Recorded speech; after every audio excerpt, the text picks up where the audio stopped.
Dok, kok saya setelah makan bukannya enak malah menjadi sakit ya? Jadi mual, kembung, bahkan ingin muntah. Oke, saya Dr. Stefanus dan saya akan berbagi mengenai info kesehatan. Jadi, semua rasa tidak nyaman pada perut bagian atas atau daerah sekitar ulu hati yang berhubungan dengan makanan itu disebut dengan dispepsia. Contoh, seperti rasa nyeri, rasa terbakar, rasa penuh cepat kenyang, rasa kembung, sendawa, mual dan bahkan muntah. Dan berhubungan dengan makanan ya. Makin parah setelah makan, bisa juga membaik setelah makan. Jika gejalanya semakin parah setelah makan, lukanya ada di dalam lambung. Tetapi jika membaik setelah makan, gejalanya hilang, itu lukanya ada di usus halus atau di duodenum. Dispepsia dibagi menjadi dua, dispepsia fungsional dan dispepsia organik. Dispepsia fungsional seperti namanya, yang bermasalah itu fungsinya. Tidak ada kelainan pada strukturalnya. Jadi organnya tuh masih bagus, seperti contoh, tidak ada luka di lambung, tidak ada luka di usus, dan katup-katupnya juga menutup rapat dan kuat. Sebaliknya, dispepsia organik yang bermasalah itu strukturalnya. Jadi seperti udah ada luka, sudah ada ulkus atau sariawan-sariawan di lambung maupun di usus. Dan juga katupnya bisa melemah, seperti penyakit GERD. Nah, dispepsia fungsional, meskipun tidak ada kelainan struktural, tetap bisa bermasalah jika terjadi gangguan pada fungsinya.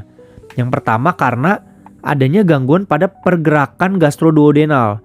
Jadi lambung dan ususnya itu ada gangguan pergerakannya. Contoh, jika lebih cepat geraknya akan lebih mudah menyebabkan diare. Tetapi jika geraknya lebih lambat akan timbul rasa cepat kenyang, sering sendawa, cepat begah padahal masih makan sedikit. Dan biasanya bisa makan banyak. Lalu berikutnya ada hipersensitivitas.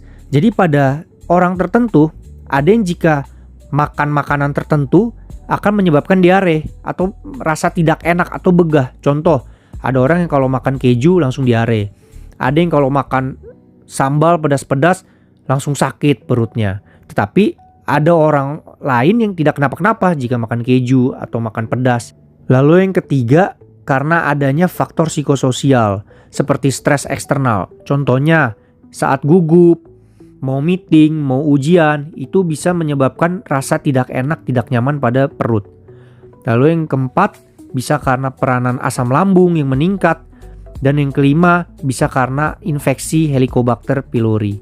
Kedua ini, asam lambung dan infeksi ini disebabkan oleh pola makan dan juga obat-obatan. Lalu bagaimana membedakannya, organik atau fungsional? Nah, biasanya dokter akan mendiagnosis menggunakan kriteria ROM 4. Intinya dari kriteria ini, gejalanya itu harus sudah pernah muncul minimal 6 bulan dan dalam 3 bulan terakhir itu terus ada sampai saat didiagnosis. Dan yang pasti harus dipastikan tidak ada kelainan struktural, yaitu melalui endoskopi. Namun ada tanda-tanda bahaya yang perlu diperhatikan. Yang pertama, penurunan berat badan yang tidak diinginkan. Lalu ada anemia, penurunan kadar Hb dalam tubuh.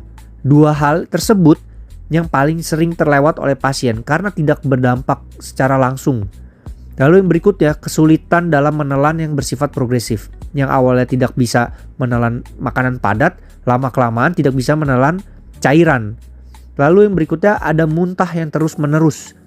Lalu ada perdarahan saluran cerna, ada demam, terabanya massa di daerah abdomen bagian atas, di ulu hati, di sekitar bagian perut bagian atas. Lalu ada juga riwayat keluarga yang terkena kanker lambung. Dan gejala baru dispepsia pada pasien di atas 45 tahun. Jika ada tanda-tanda tersebut, segera periksakan ke dokter dan ditangani lebih lanjut. Oke, sehat terus.